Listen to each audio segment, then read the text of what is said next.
Media మిత్రులందరికీ నమస్కారం.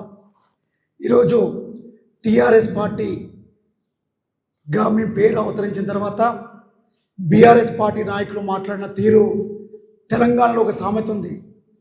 మంది మాటలేని మారుమానం పోయిన మొగుడు జాగ్రత్త అని చెప్పినట్టుంది. ఈరోజు బీఆర్ఎస్ పార్టీగా టీఆర్ఎస్ పార్టీని వదిలేసి తెలంగాణ వాదాన్ని వదిలేసి మాది పక్తు రాజకీయ పార్టీ టీఆర్ఎస్ పార్టీ అని పేరు పెట్టుకుంటే ఉద్యమకారులు అడుగుతారు, సీట్లు అడుగుతారు, లేకపోతే నామినేట్ పోస్టులు అడుగుతారు అని భారతీయ రాష్ట్రం పెట్టుకొని మళ్ళీ మీరు ఇప్పుడు వచ్చేసి టీఆర్ఎస్ అని మాట్లాడుతూ ఉన్నారు. ఇది నిజంగా చాలా విడ్డూరం. ప్రజలంతా నవ్వుకుంటూ ఉన్నారు. ఇంకొక విషయం, నకిలీ అసలి అని కొంత సోషల్ మీడియా మాట్లాడుతూ ఉన్నారు. అసలీ నకిలీ అంటే 1200 మంది విద్యార్థులు అమరులైతే 570 మందిని గుర్తించి మిగతా వాళ్ళని గుర్తించినందుక మీరు అసలీ అయ్యేది. వాళ్లకు ఏదో న్యాయం జరగని కొట్లాడినందుక మేము నకిలీ అయ్యేది.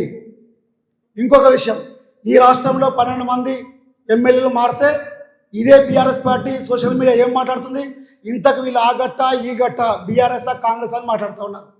నేను ఈ మీడియా సాక్షి చెప్తా ఉన్నాను, కేటీఆర్ గారి ఒరిజినల్ ఐడి చూడండి. ఇన్స్టాగ్రామ్లో కేటీఆర్ టీఆర్ఎస్ అని ఉంటుంది, ట్విట్టర్లో కేటీఆర్ బీఆర్ఎస్ అని ఉంటుంది. నువ్వు రాష్ట్ర వర్కింగ్ ప్రెసిడెంట్గా టీఆర్ఎస్కు ఉన్నావా బీఆర్ఎస్కు ఉన్నావా అది చెప్పాలి. ఎవరిని మోసం చేస్తారు, ఎవరిని మాట్లాడతారు?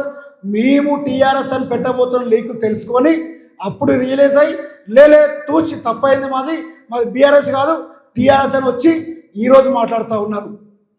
కానీ 2014 వరకు కూడా ఏ ఒక్క చిన్న పదవి ఆశించకుండా నెత్తిన బతుకమ్మ పెట్టుకొని మహిళలందరినీ కూడా ఉద్యమం వైపు నడిపించి ప్రపంచవ్యాప్తంగా ఉద్యమం వైపు నడిపించినటువంటి చరిత్ర గల కవిత గారు నకిలీతరా.